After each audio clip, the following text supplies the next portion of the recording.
You are on the right frame of mind for my next guest because this is his very first appearance on The Tonight Show. He's a young comedian. He's from Cleveland, Ohio. And he's going to be appearing this weekend at the Funny Bone in Schaumburg, Illinois, and next Tuesday through Sunday at the Funny Bone in Naperville, Illinois. Would you welcome Drew Carey? Drew? Yeah, I know what I look like, thanks. People are staring at me. It's okay, people laugh at me all the time because I look like that guy from the ad in the back of the comic books for X-ray specs.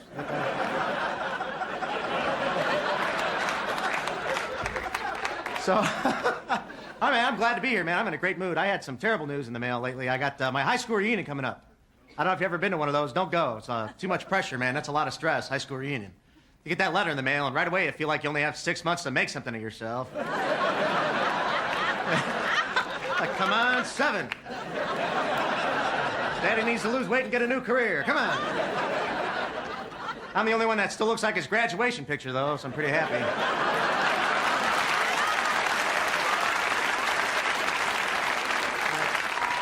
I know it's funny and everything. I just don't think looking like this is worth that one joke. But anyway,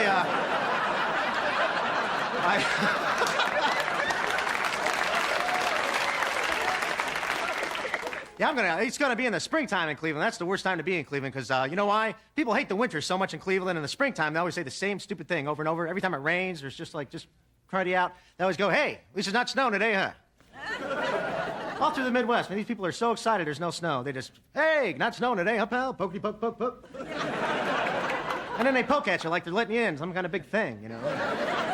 It'll be 40 degrees and raining. You'll be sitting at a coffee counter trying to mind your own business. There'll be a guy on each side of you just poking away, man. At least it's not snowing, huh, pal? Pokey poke, poke, poke, poke.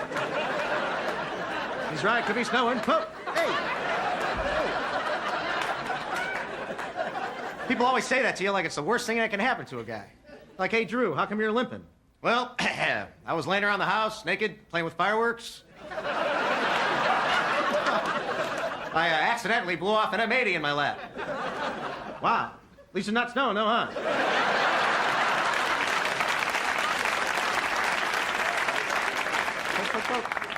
Yeah, I'm excited about the reunion. I'm going to go. You know, I bought a brand new car. I bought a Yugo. Thank you very much. Actually, I bought it just for this joke. Hope you like it. I'm driving my Yugo, right? And stopped at a stoplight. Another Yugo pulled up along right beside me. I couldn't believe it. So Yugo, same stoplight, same neighborhood. What are the odds? Then the guy rolled down his window and he said, "Pardon me, would you have any mayonnaise?"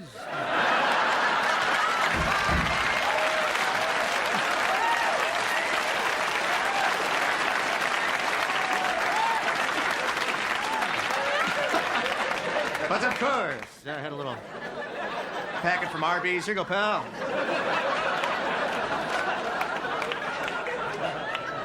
Should do that next time you see a little Hyundai or Yugo on the street. It's pretty damn funny, man. Just honk at him. "Would you have any mayonnaise?" "Hey, shut up. I don't even have a radio, man."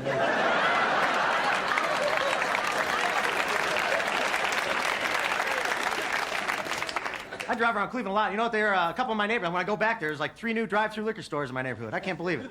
I don't know if you have drive-through liquor stores where you live. I can't believe these things are legal. If you've never seen one, this is what it is. Drive-through liquor store. It's a big liquor store with a window on the side where you can just drive up and buy Jack Daniels and beer and everything while you're driving.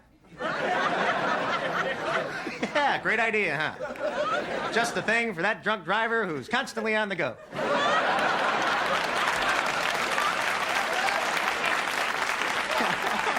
No time to stop at a real bar. I got things to do today, pal. Places to go, people to hit. I'm a busy man. Yeah, just not enough hours in the day to hit everybody you want to hit. Christmas time, up on the sidewalk.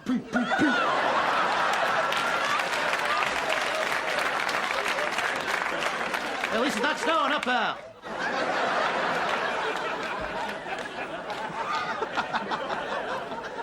Yeah, when I go back, I'm gonna, you know, I used to be skinny in high school. I gained a lot of weight since then. I'm kind of chunky now. I've got a little bit of gut, so I'm wearing this big old suit.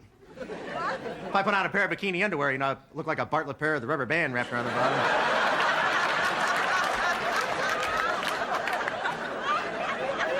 Well, you know, it's the food, you know, that's what it is. I really enjoy just bad food. It's all there's. Denny's has my favorite thing on the menu. It's a hot dog with cheese and bacon. Yeah, not enough nitrates in a hot dog. Gotta put some bacon on top of there. And for an extra $1, they'll put chili on top of the whole thing.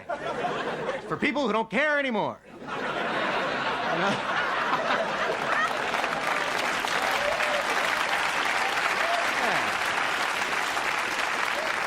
I'll tell you, man, that's a power meal. Chili dog with cheese and bacon, that's power food. I don't care what you say. Power meal. That's the kind of food just marches right down your throat, you know? Follow me, boys. We're going to the heart.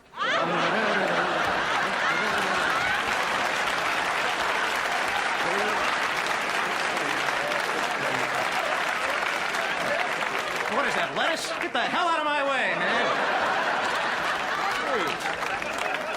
man. You, Chili, come with me. We're going to the colon. Come on.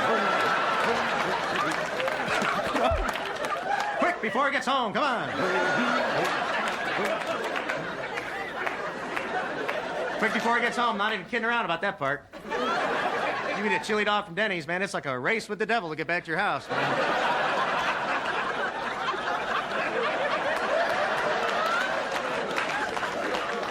If you don't make it, don't worry about it. See, that's the thing. I like to have a good time no matter what. Nothing really gets me down, not even bad weather or anything. You know, a lot of people get bummed out when it rains. Not me. I love it when it rains. More rains, the more I like it. Bring on the rain. When it rains really hard, see, I like to run stop signs just to make cops get out of their car. Yeah.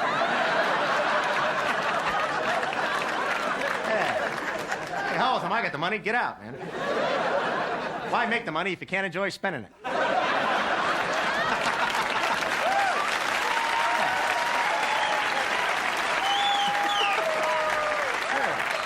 Just stand there and make him stand there in a big puddle in the rain. All right, you.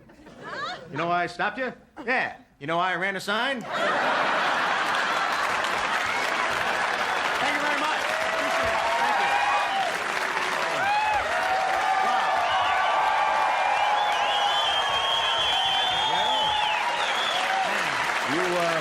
Wow. Thank you very much. You can't do any better than that for your first shot. Thanks. No way. Thanks, appreciate it. You know, Johnny Henton is a friend of mine from Cleveland. He got called over, too. So Yeah. you owe me $5, man. You're funny as hell. Thanks, I appreciate that. You Thank really very much. are. Thanks. Oh, you too. Yeah. So, You don't have to say that, but what the hell? I'll accept that. this is great, man. Thanks for even having me. Hi, Ed. Hi. How you doing? I was on Star Search. That's where I got my... You were? Yeah, remember me from... No. But I was on Star Search. Star So, Search, yeah. sure. Yeah, and I was in the Marine Corps, too. Yeah. So, Yeah. thanks. Did you win on Star Search? Well, one show, and then... One show. I can understand that. I mean, neither. 300 girls. Well, you got to come back and be with us again, will you? I would love to. Thanks very Sure, much. yeah. Yeah, thank you. Okay. We'll be right back. Thank you very much. Good shot. That's a good shot.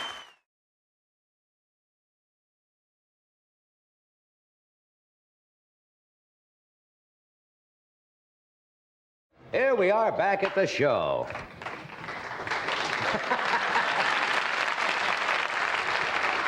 This crowd is kind of a wait and Just see feel group. it. Yeah, just feel it I want out. to see if anybody else is going to applaud. Then they'll go. I pronounced one of our guests, the young gentleman from England, who is quite a singer. Very exciting, that you will see tonight. His name is Gordino. I said Giordino. It's Peter Gordino. Gordino. He has 4 lovely young girls with him tonight that are going to dance. Yeah. Nice production number here tonight. I saw one in makeup. A comely lassie. Blonde of coif. Rather clever of figure as well.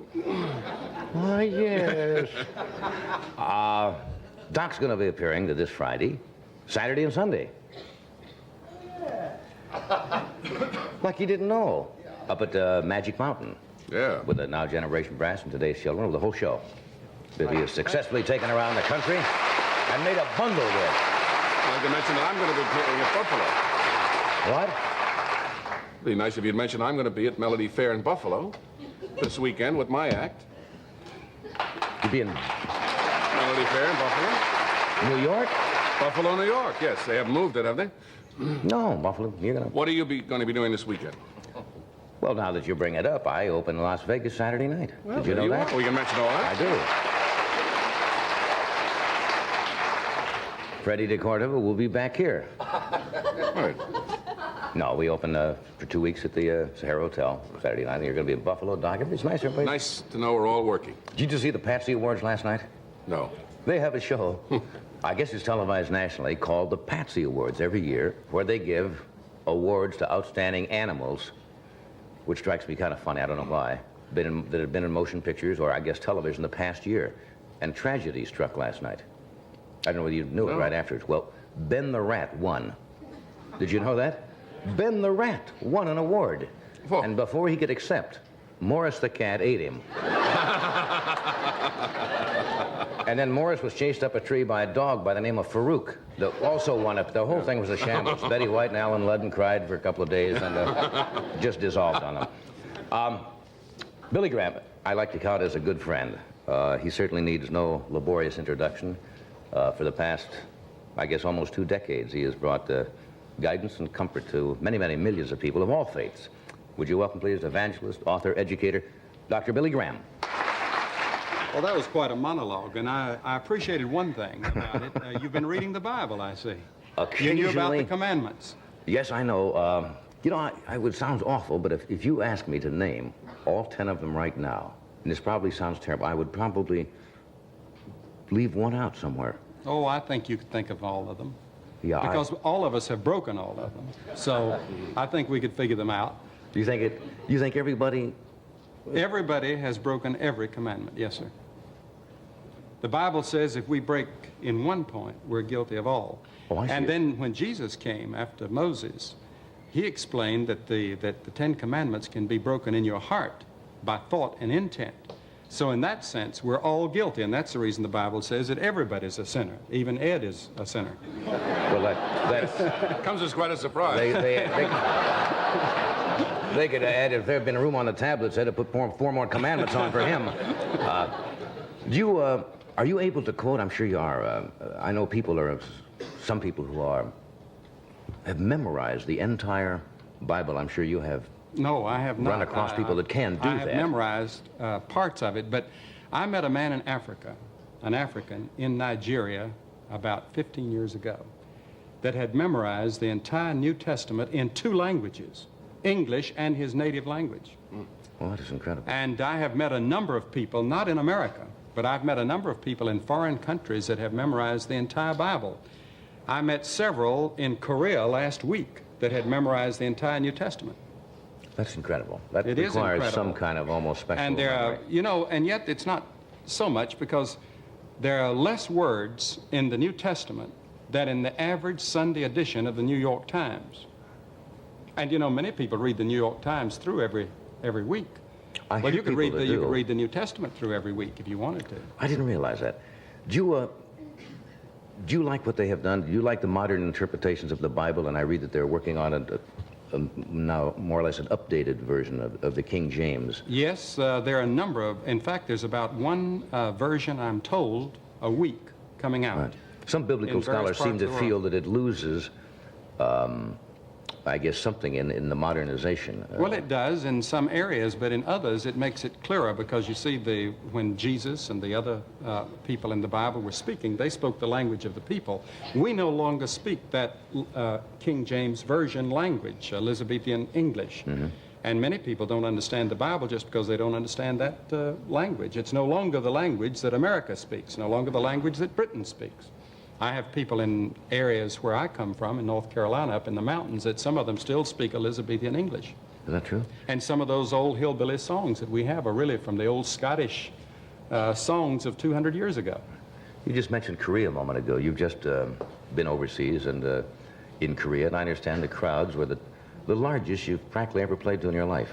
Well, they are probably the largest that anybody has ever spoken to in history, because the smallest crowd we had was 500,000. And the largest crowd was last Sunday afternoon. We had 1,100,000 in one service. And that was so incredible that I could hardly take it in. Now, you're not talking about television, are you? No. Really? I mean, an actual mass of crowd. people. We had 7 cameras on it. We have pictures of it, and it will be on television soon. Well, we have some film excerpts, I think, of this crusade that you've made overseas. That is incredible.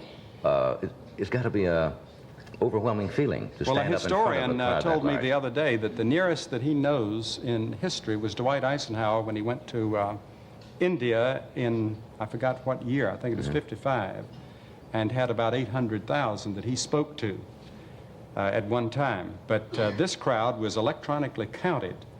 And the organizers that counted it had a very ingenious way in which they counted.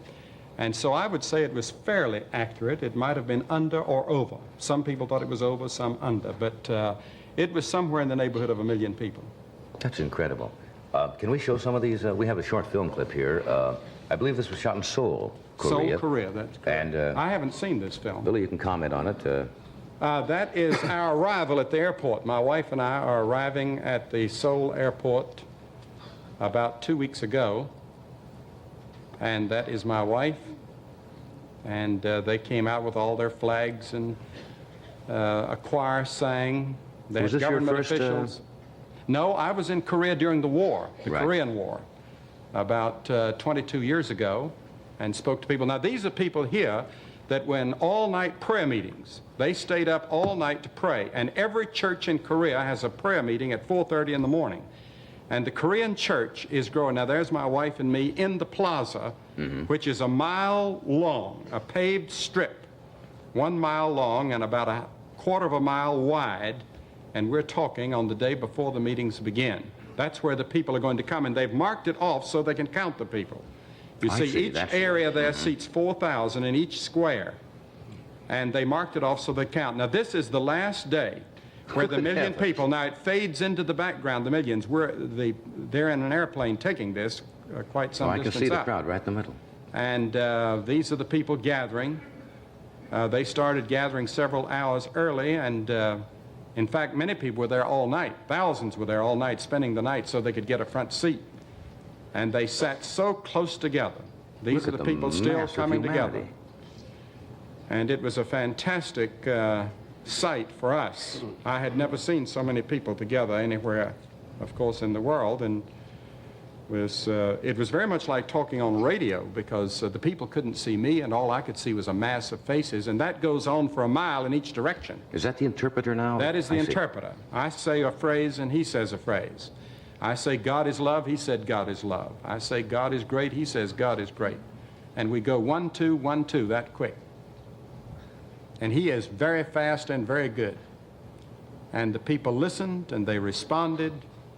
And as I said, the church in Korea is growing 4 times faster than the population. Now, there I am leaving by helicopter, and they are waving goodbye to me with their programs. Look at that. 1 million people saying goodbye to us. That And it is was a very moving incredible sight. scene. That's an incredible scene.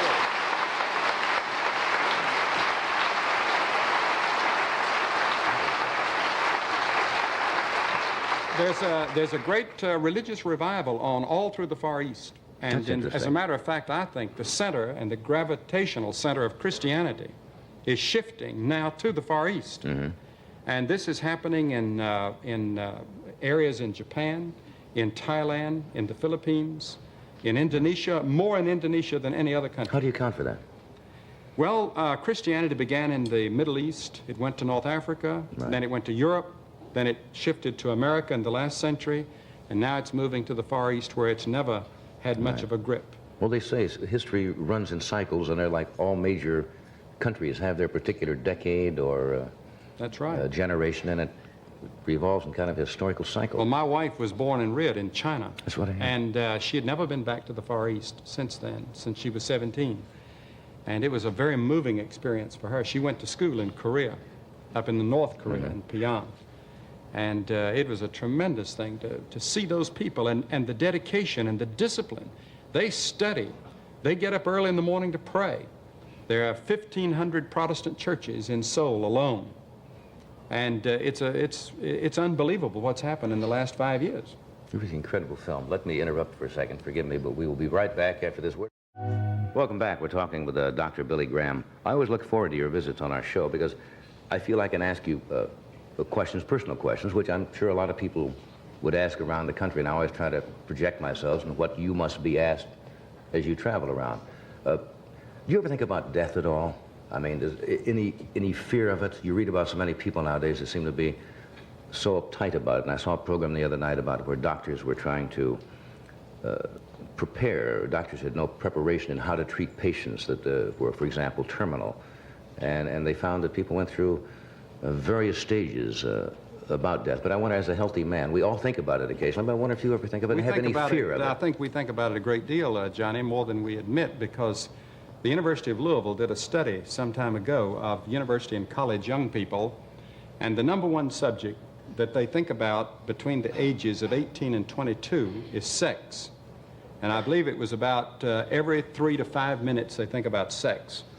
And then the second time subject, interval has broadened out since I was in school. the second subject that they think about most is death.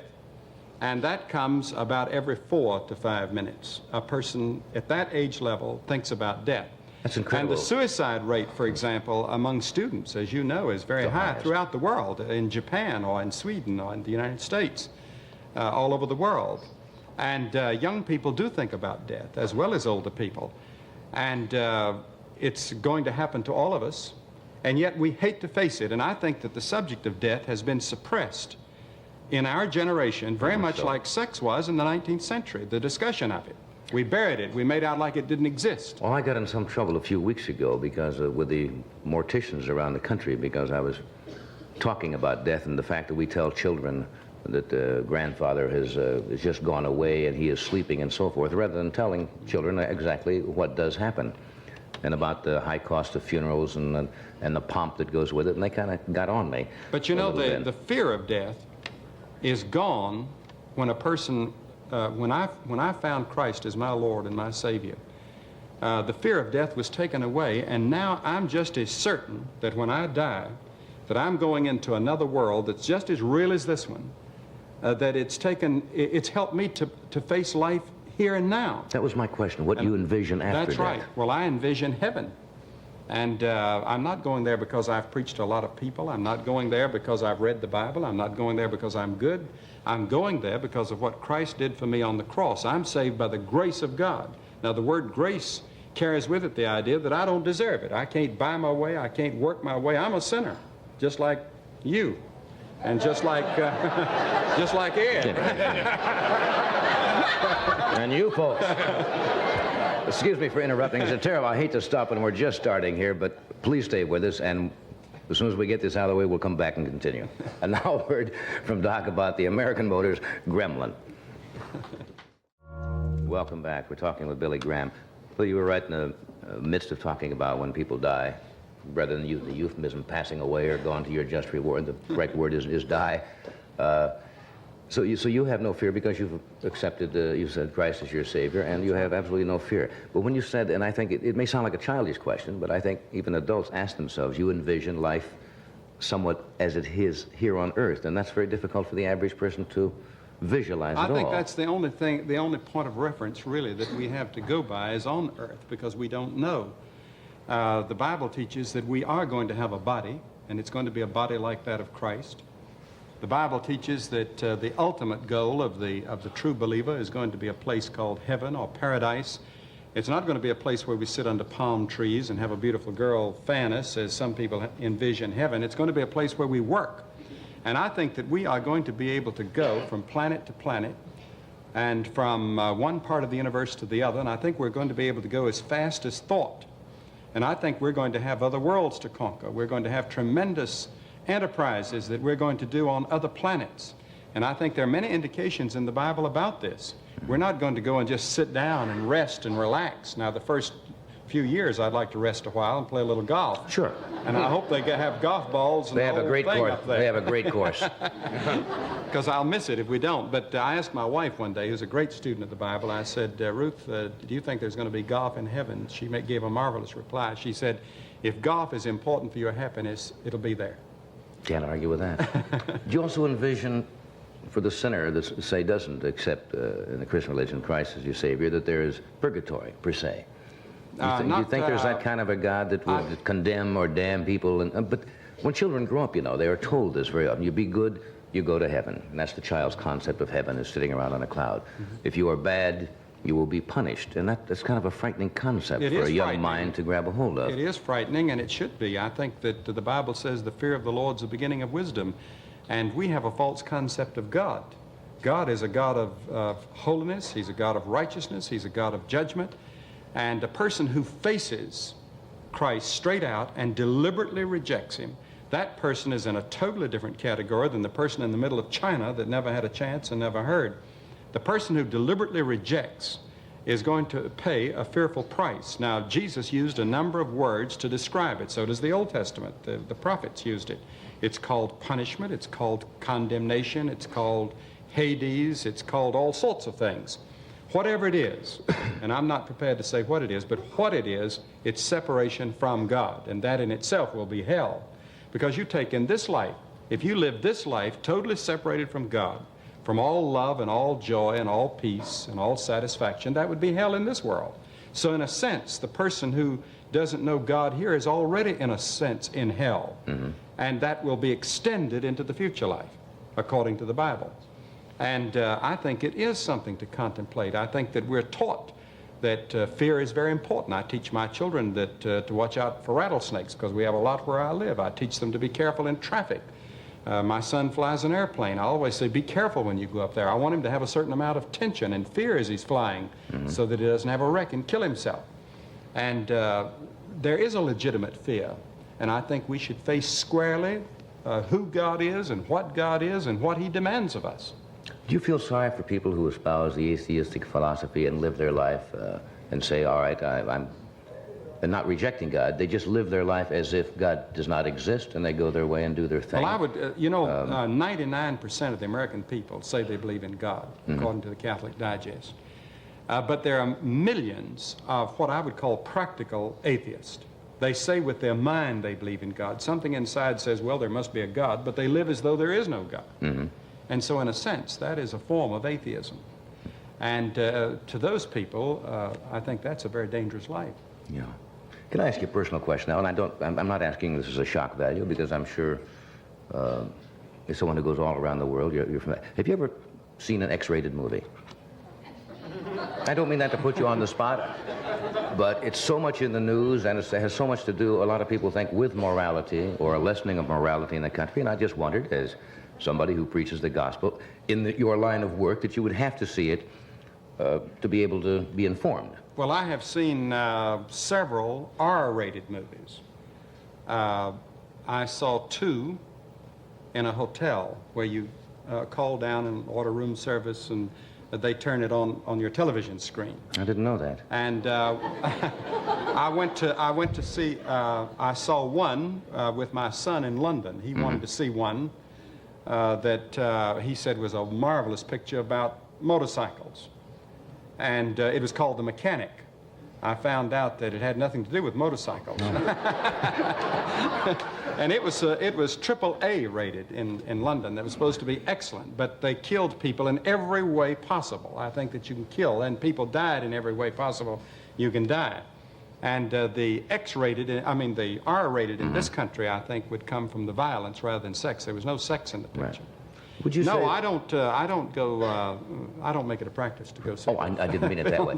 I think what I was trying to draw, do you think that, say, a young person, and using, say, the word normal, I'm not talking about the average young person, would be more adversely affected by exposure to an explicit sexual film than he would to excessive violence in a film, where, as you say, that there is killing and murder and garrotings and so forth for no rhyme or reason? Which of those do you think would affect him or harm him the most? Do you think? I think both would harm him. I think that I wouldn't be prepared to say which would be the worst. I think the violence that we're seeing in some of our pictures today is having a devastating effect on people. It can't help but have it. I think that we're seeing it in the generation that we're growing up in today. This is the first generation that is a television-reared generation. Now, this is not against television. Right. I'm for television. I use television. It's the greatest means of communication we've ever had. But just like atomic energy, you can use it for good or you can use it for bad. And I think that a great deal of what we see today, especially in the motion pictures, they're trying to get more pornographic and more violent to attract people back to the theater. But I think that we have seen in Sound of Music or the Walt Disney films that you can make great motion pictures and make a lot of money and be clean. And I think that there is a swing back in that direction. I was reading the other day, I think it was Francis Langford or some former film star, who said that she wasn't going back to see any motion pictures till they cleaned up. And I think that when we say clean up, we think in terms of sex, but I say in terms of violence. Right. The violence, I think, is helping to create a great deal of the violence in our society. And I would like to see some good, clean, honest, great motion pictures like we used to have. Yeah, maybe it'll come about. I hope.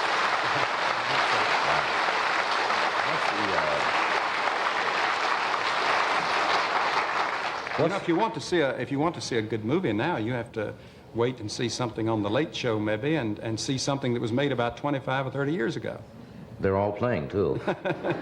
What's the most often single question you're asked?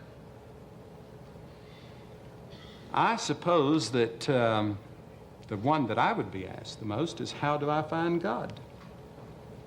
I think that more people write me or ask me that question than any other question. I would say the greatest problem people write me about is loneliness.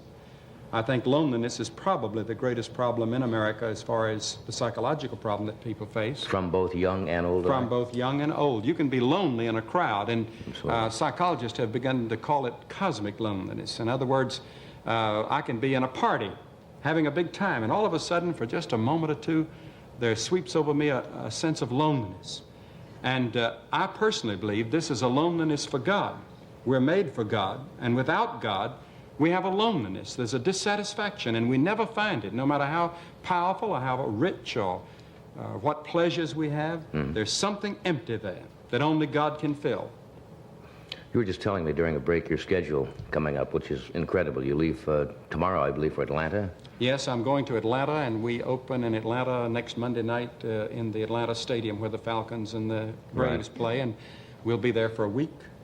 And then I go to Minneapolis for a crusade in the fairgrounds, and then I go to Israel and to Jordan, and then to London for a crusade in August, and then in September in the University area of North Carolina in the stadium, and then to St. Louis, and so on and so on. That's fantastic. Well, I hope between one of those trips you will drop by and see us again. And sometime we'd like to have you and Ed come to one of our crusades. We could probably use it, Billy. Badly. Get us before it's too late. Thanks for being here.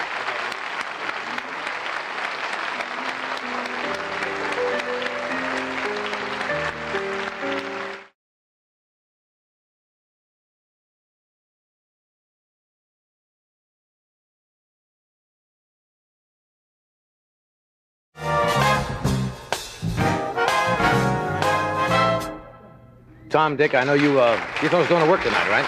Yeah, we have a show at Magic Mountain tonight, and we have to go. So we want to thank you for this opportunity to do the show. Thanks for coming. Well, thank you. Dick, are you sure you want to go through with this? Yep, man, I signed the papers, and you're going. Well, I got to get my stuff together. I want to say thank you a lot, and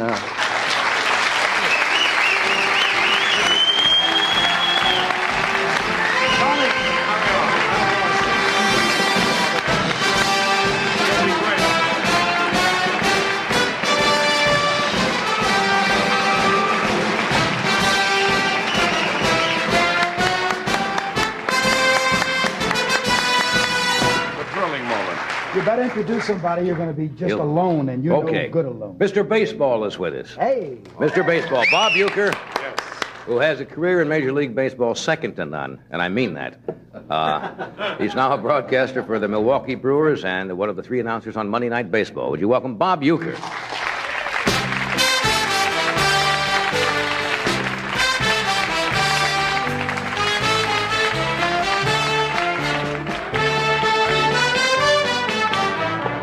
Welcome back. Gee, super show tonight. Isn't this? Oh, man. Yeah. Great. Good company tonight, but it's good to have you here. Oh, it's good to be back again. It's been a long time. I hear you on the Monday night games. Yeah, I keep showing up. You know, I tell you to go to Philly or L.A., someplace where they tell you to go, that's where I go. Yeah. You know? Doesn't matter what the game is. Who cares? You know? Yeah. Did you, just where you go where they send you? Well, after the game, I always thought was much more important than the game itself, you know? Right. Pound the streets a little bit. See what's cooking. Dig up a little action. Yeah. Hey, when you were a kid, did you have a dream of being a Major League Baseball player? I mean, say someday I'm going to be playing in Yankee Stadium or... I think every kid does. I think I didn't only want baseball. I wanted track and field, too, I guess. I think I was the youngest kid in Milwaukee to participate in a hammer throw. Manual training teacher. Zapped a ball peen hammer at him one day. No, but the javelin throw, I liked to throw the javelin when I was a kid. Yeah. And neighbors used to get upset about that, you know. Of course. They had a shingle house, it'd stick right in there. But the hammer throw, I threw a 16-pound hammer. I was 15 years old, freshman year in high school. I threw a 16-pound hammer. I was the youngest kid in Milwaukee to throw a 16-pound hammer. Yeah. And about 8 minutes later, I became the youngest kid to wear a truss in Milwaukee. That was the same. Well, you shouldn't start too young with sports like that. Yeah, it blows you up like this. Yes, I know. First, you can't sit well, and were you injured like a lot of ball players? They always seem to retire because of injuries. The elbow goes or the legs go. Were you plagued by any injuries when you played at all? I think for me it was more my hands than anything else. Well, you were a catcher. Yeah. You know, you go in a bar after a ball game and you're sitting there 3-4 hours popping a few, and sooner or later somebody's going to step on your hands, you know.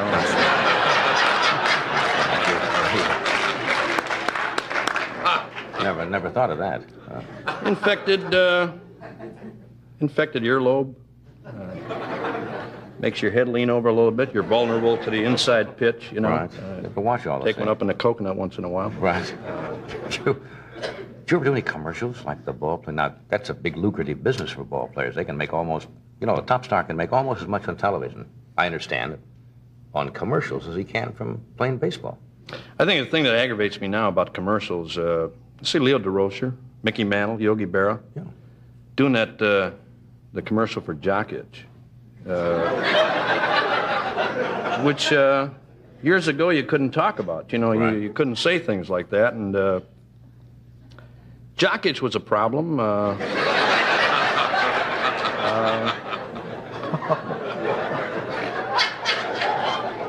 You know, when I played, it was a league rule you couldn't touch yourself. And,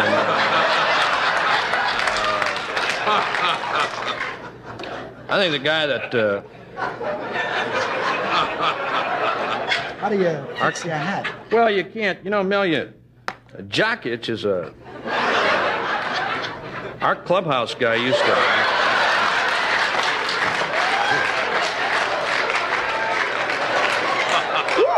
Well, the guy in the clubhouse is a guy that caused it. Like, if you didn't pay your dues on time, or if you're a little light with a tip, like when they did your laundry, right. Instead of rinsing the soap out, they'd leave the soap in there, you know. Yeah, like the next day, you know, you start running around, you start sweating a little bit, man. I'm telling you, That's you know, bad. Bubbles start coming out of your pants. The only thing, the one good thing about Jock Itch that... I mean, there's an attribute? That worked for me.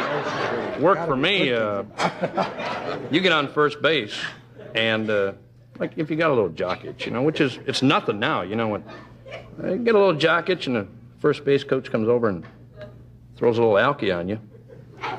There ain't a catcher in the world throw you out stealing. Gives you a pretty good jump, I guess, on the throw. You wouldn't let me do that thing with the horse. Yeah. You wouldn't let that film clip be that's on. on television. And we They did talk 8 about minutes on Jock Itch. Are you? They have commercials for it now on television. I know. They're terrible. It's dreadful. That's really terrible. We're going to take a short break here, and right now, McDonald's salutes the persistence and determination of America's youth. We're talking with Bob Uecker, announcer for the Milwaukee Braves, and on Monday Night Baseball. And although Bob is not in the Baseball Hall of Fame, and has been told not to even come near the state, as a matter of fact, you had some pretty good years, didn't you? You were a good catcher. How about hitting? Catchers usually are good hitters. Sometimes, you know, hitting to me, you know, there was always a slump, and you figure when the season's over, you know, the winter time, you figure you're going to get out of it, you know. But it always carried over through the winter into the next spring. You know, I go into spring training, man, right back in the sewer again, you know. But hitting, I don't know what it is about hitting, and I think maybe maybe you go through things like this. I don't know, John or Mel. You know, when you're doing a gig one night, you a little nervous or uptight about it sometimes. Sure. Apprehensive. Yeah, sure. To me, hitting was like that. If I'd come up in a tough situation, you know, and to me it was always I always felt like I had to go to the bathroom or something. You know? And I mean, you know, when you're standing with the bat, if you stride, something might happen, and you know, you'd rather take the pitch than. Of course. You know. Right. You know, you strike out, you go back to the stands, and I mean, you're walking by the stands, and you know, some guy hollers out, "You stink," you know. And you ain't got no argument, you know. Maybe you do. You know? It was something that I, you know, rather than be offensive to two other guys standing back there, I used to, you know, take a hike. You know what I mean? Right. What was your batting average over 200. 200. 200 lifetime, a hard 200. Home runs? I banged 14 of them. When I wanted to, you know, it was one of those deals. If you want to hit a home run, you hit one. I laugh at guys now, you know, the guys hitting 300, 320. What do they got to look forward to next year, you know? You wanted to kind of build. Oh, you stay around 200, 201, 202. Maybe 2 or 3 RBIs. You got something to shoot for the next year. 3 RBIs. Didn't you have a school for a while for youngsters? Yeah, I had I still got it, as a matter of fact. Young catchers? Yeah, pass ball school. It's a school to show kids how to miss a ball without letting the people in the stands know you're missing it on purpose. And I'm talking about not a pitch out here or over here. I mean one right here to get that kid maneuverable enough where he can let it go. And maybe if the umpire is having a bad day, maybe to hit him right here.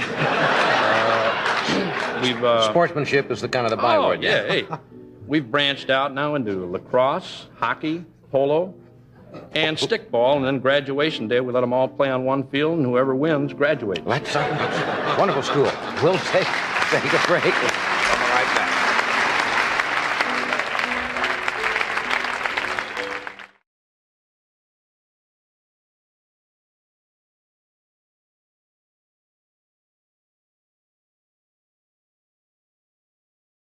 My first guest, a dear friend.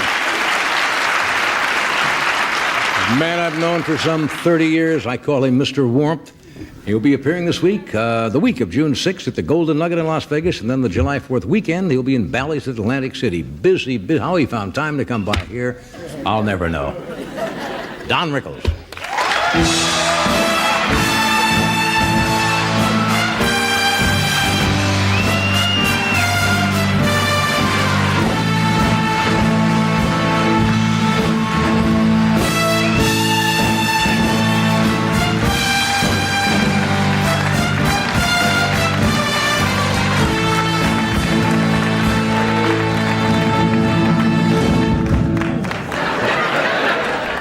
John. Don, Are you the governor of Guam?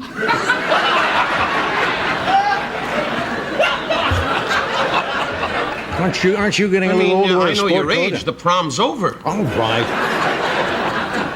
I mean, It's summer. I know, but you're dressing like some Chinese yo-yo or something.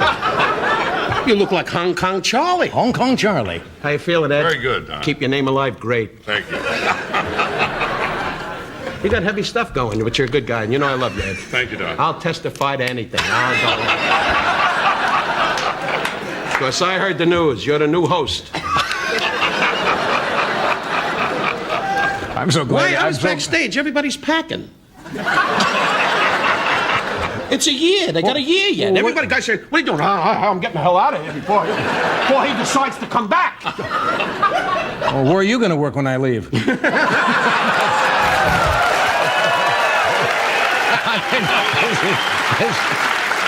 This is about it, you know. Arsenio Hall is going to be at the house for dinner. That's right, another year. Yeah. I wish you luck, John. Thank you, Don. I think it's time you moved on. I think so. I'm not saying that facetiously. I'm not retiring. You know, I'm just stepping down as the host of this show. You're finished. There are other things I want to do. Stop trying to be graceful. They asked you to get out and you're walking away. Ed's staying on. That's his deal. Well, Stay on and take Severson with him with the funny jackets and hope they skyrocket. Jay Leno's going to work in the crowd selling peanuts. But don't worry, John. You got $40 million. You should walk away. Come on, I know what you got. I saw your house at the beach. I'm comfortable. Comfortable? Comfortable? Comfortable. When a man spits, there's a guy to catch it. Doesn't everybody?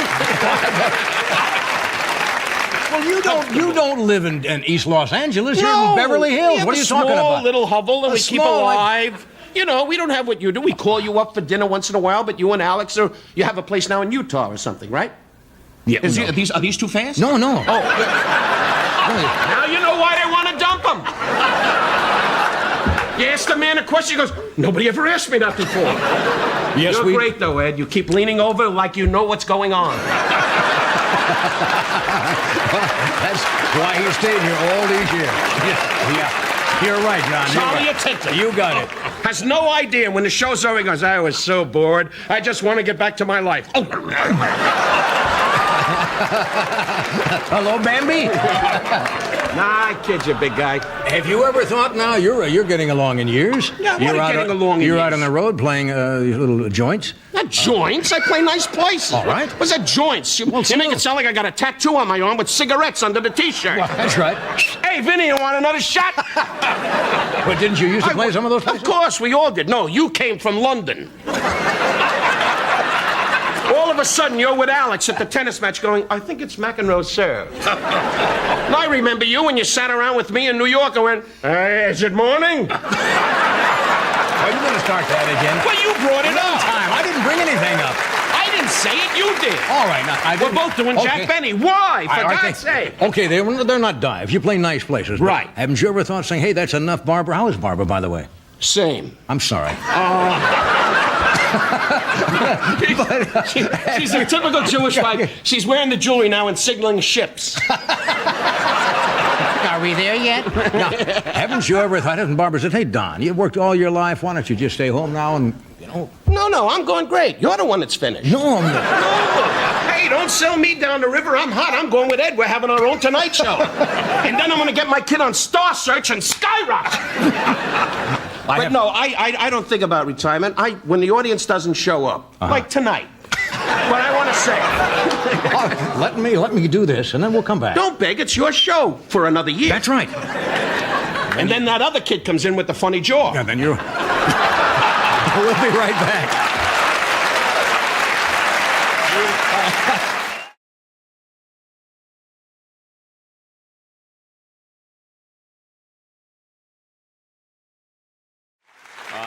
Kevin Pollak is a young comedian and actor who appeared, believe it or not, as one of the tiny brownies in Willow last summer.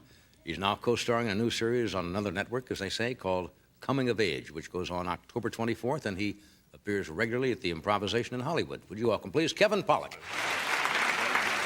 How you doing? Very good. Very good. Did you ever hear Harpo Marx play the harp? I love Harpo. You see? How you doing? Very good, very good. You were supposed to be with us a week or so ago, and we ran along or something. Somebody told me. Now, everybody, I did when I was a kid, I'm sure Whoopi did, everybody who does comedy starts out by stealing other people's voices and does impressions. I would hide behind them. Because it's easy to go to. Oh, yeah. Who do you do? Well, I started as a waiter, and I would try out the impressions on the customers. That's how I first started. And it helped, because when you're a waiter and you bring the wrong order, you make a mistake. You just don't want to be yourself at that particular moment. Yeah. For example, one night this woman asked for rice with her fish, very common order. I was in a hurry. I made a mistake, bought her baked potato. Well, she's screaming at me. She can't believe I bought her baked potato. I go, excuse me, ma'am. Geez, I'm sorry. Can I bring you baked potato with fish? What the hell was I thinking? How do you do the eye? That's what he said when I met him. Even the eye goes. Yeah. And you start to develop certain lines. If they say, waiter, can we have our check, please? And I go, okie doke.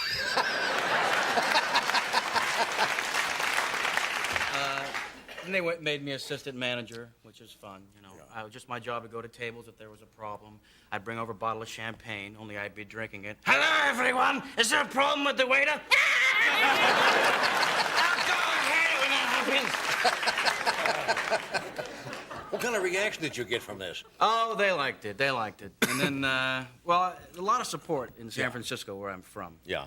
I was just back there doing a show, and everybody was very excited from the family, very supportive. My mom, though, was obsessed that Humphrey the humpback whale had come back, resurfaced. Remember, he got stuck in the Sacramento River? He's supposed to come back this year. We did, yeah. And I kept thinking, where's William Shatner? You know, whale in trouble. You bring in Bill Shatner. Humphrey, listen to me. Time and space. You're taking up valuable time and space.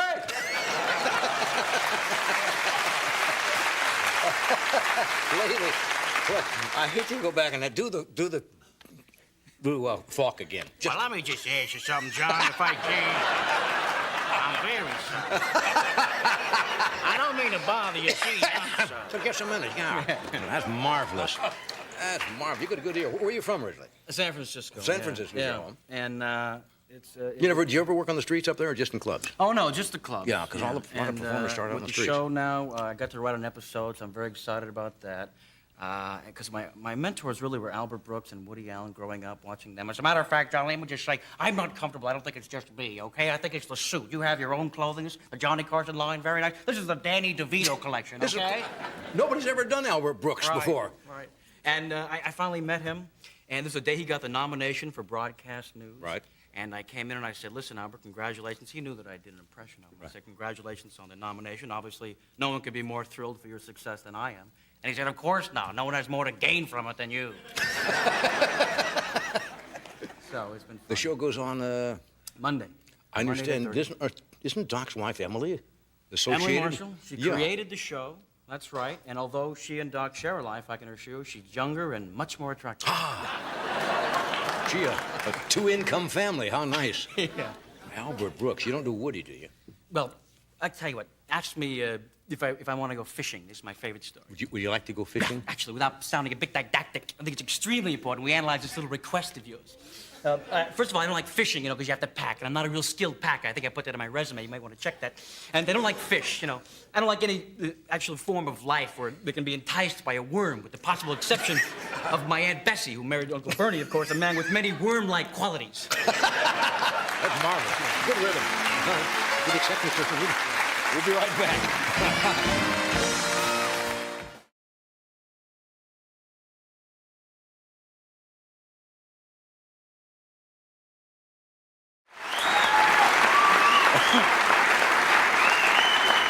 My first guest tonight is a young actor, talented gentleman, who's going to be starring in a new comedy series called It's Your Move, and it'll premiere Wednesday, that would be a week from tonight, would it not? September the 26th, a week from tonight, is that right? That's right.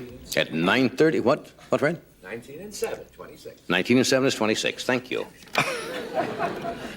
At 9:30 on NBC, would you welcome Joseph Bateman? Jason, first of all, I owe you an apology. I've called you Joseph twice tonight for some reason. It's all right, Jack.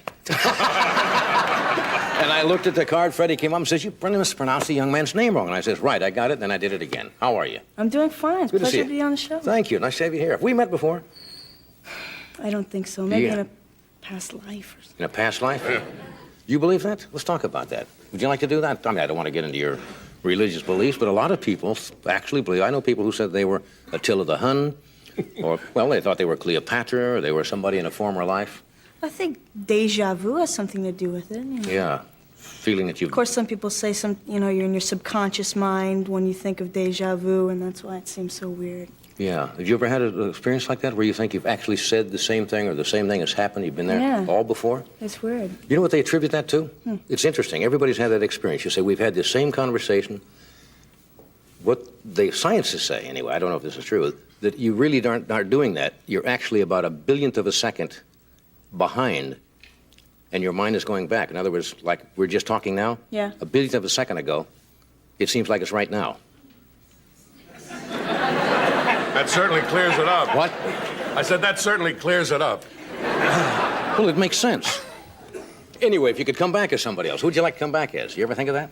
You ever get a question like that? Those are the psychological questions they ask on a profile. If you could be anybody else in your life at any time in history, who would you like to be? How about a bird?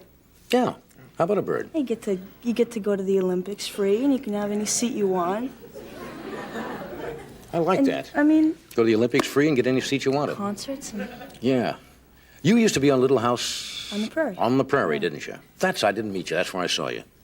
How long were you on that show? That was about 2 years ago, and I was on for a year. No, 3 years ago, before it became The New Beginning. Yeah. With Michael Landon. Yeah. Funny guy. Okay, we'll take a break. We're going to come right back. I've seen like this has all happened before, but it's just a split second. Okay. We are talking with Jason Bateman, formerly Joseph Bateman. Changed your name here tonight. How did you get the job in Little House? You'd been acting before that, right? Yeah, basically. Well, actually, it was my first theatrical job. Really? Just through auditions and things like that. Yeah. You're how old now? 15, sophomore. Yeah, you're looking for the 16th birthday. Is that the biggie? Yeah, I get to drive and do all that stuff. Yeah, I guess there are three important ones. There's 16, then when you're 18, and then... And 21. Then 21. Yeah, with all the success you've had being young like this in high school, does this help with the young ladies? It's advantageous to initially meet the girl, but I don't really want to go out with the girl, because she likes me because I'm an actor or something like that. I wanted to go out with me because she likes me as a person, not because of what I do. You get the feeling sometimes that women want to go out to you and say, "Oh, I was out with Jason Bateman. He's on TV." Yeah. How do you determine whether they're really interested in you, or you well, just kind of feel it? Yeah, like if they keep on asking about the show and things like. But sometimes you find like I just broke up with this girl I was going out with for. You mean you were going? Do they use the term "going steady" anymore? That's back like about 10 years ago they used "going steady." Oh. My mail has been slow. I didn't know that'd been. They probably wrote me about that, but I did. So you don't say "going steady" anymore? No, up until about 8th grade they use "will you go." That had a different terminology. Just "will you go" with me, right? And now you just kind of take the girl out. You don't really use a title. What'd you used to say? Well, I'm trying to remember.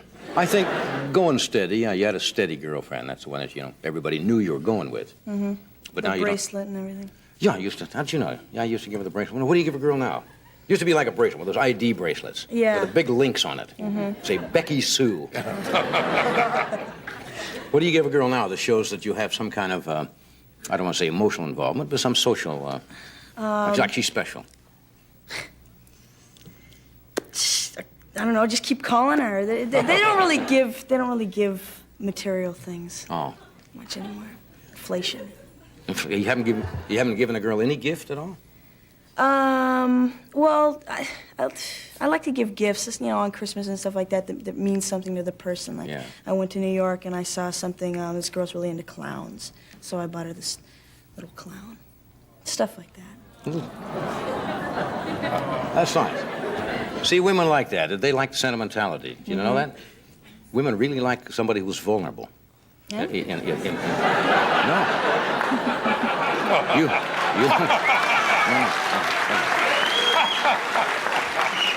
Women like gentleness in men. There's all this business on macho and macho. Most women, unless I'm wrong, like a gentle side to a man. That's what my sister said. Don't they? Sure. Yeah. She gives me advice every once in a while, my sister. You got older sisters? Yeah. What do they tell you to do? Justine says, well, always call a girl back after, when you say you're going to call her. Yeah, that's good. They supposedly they wait by the phone and stuff like that. Supposedly. Yeah, I think it's good if you say, "I'll call you," to call. Yeah, just open up doors for them and let them go first and things like that. Yeah, you see now the strict feminists would say they don't want that, you see, because they want equality. But that's still a nice thing to do is open a car door. Yeah, I mean, nowadays they're calling boys and asking them out now, which I think is nice. Never been into that, old ladies first. Well, suppose somebody calls you and you don't want to go out with them. Now, how do you gently or diplomatically, kind of fend that off? Well, I'm like... Would you be honest and come right out and say, "Gee, I really don't want to see you. You're not my type," or would you? No. No. I kind of have an advantage because they don't really know what's going on in like my business life, so I can say I have a promotional thing to do on the weekend, or I'm going to be on the Tonight Show or something like that. So what you're saying is you lie to them. No, I don't. But well. But well, yeah, they're socialized, and it's called lying by omission. You know, you just don't volunteer any information. Uh-huh. Yeah. Well, you're getting good advice from your sister, I think. Anyway, let's talk about your show a little bit. We got a film clip here. Mm-hmm. Are you happy with the show? Do you like? Very much so. Yeah, we got some great writers, actors, if Right. you say so. And I think this clip is. I think I steal my sister's diary or something like that, and she comes home. Would you do that in real life? I remember doing that now. Well, I don't want to do it. I remember stealing my sister's diary. My sister is a couple of years older. And I want to tell you, it was tantamount to stealing the Dead Sea Scrolls. Because the stuff they have in there, I mean, that is just, it is sacred almost. Yeah. Would you do something like that? No, not to this sister. Yeah, but in the show you did. Yeah. Okay, is that Different this? relationship. Is that what this clip is about? I think so. Okay, here it is. It's called From Your Move. Sure.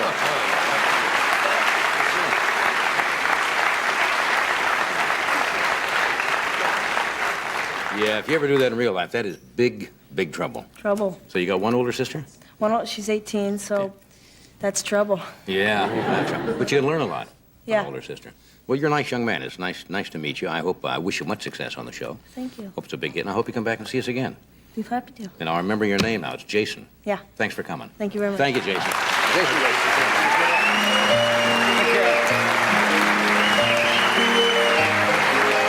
We'll be back in a moment. Clark Terry, John Davidson's here.